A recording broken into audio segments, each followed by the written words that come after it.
Comme vous le savez, depuis une semaine,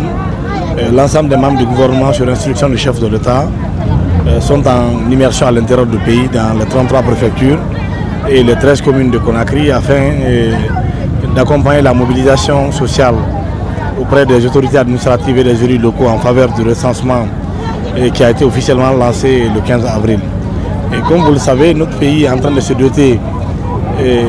d'un registre national des personnes physiques dans le cadre de la mise en œuvre du programme national de recensement administratif à vocation d'état civil. Et pour ce faire, la première phase de ce programme va consister à établir le registre national des personnes physiques. C'est pourquoi le gouvernement a lancé depuis le 15 avril le processus de recensement qui concernera tous les Guinéens âgés de 10 ans et plus, qui vont passer devant les machines dans l'ensemble des 33 préfectures de toutes les communes urbaines et communes rurales et dans les quartiers, afin de se faire enrôler pour avoir une identité juridique et également une identité numérique. Et comme vous le savez, à terme, ce programme nous permettra de faire face à plusieurs défis socio-économiques dans notre pays, mais également défis sécuritaires à travers la dotation de chaque Guinéen en identité juridique et numérique à travers le numéro personnel d'identification. Donc nous sommes ce soir à Daboula et notre approche consiste à mobiliser les citoyens autour d'un idéal, discuter avec eux et comprendre les difficultés que les gens ont sur le terrain pour se faire enrôler, remonter ces difficultés à monsieur le ministre de l'administration du territoire qui est le porteur du projet ou à ses services dans les différentes préfectures, mais également expliquer aux citoyens les terrains et les aboutissants en termes d'avantages pour ce programme de recensement et aussi expliquer toutes les facilités qui peuvent intervenir au cas où les citoyens ont des difficultés. Donc nous avons fait cette nuit l'étape de Daboula, nous allons continuer progressivement jusqu'au niveau du chef-lieu de la commune urbaine de Kankan et dans les autres communes rurales qui sont à Kankan mais également dans les préfectures de Sigiri et Mandiana.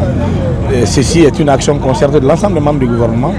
Et comme vous le savez, il y a quelques jours, tout le gouvernement avait été déployé pour appuyer le ministère de l'Agriculture dans le cadre de la campagne agricole. Cette fois-ci, nous sommes sur le terrain pour appuyer notre collègue de l'administration du territoire afin de maximiser la chance pour l'ensemble des citoyens de se faire enrôler et pour non seulement permettre de doter les Guinéens d'identité juridique et numérique, mais aussi de les permettre de pouvoir participer aux joutes électorales à venir, à savoir l'adoption et le vote sur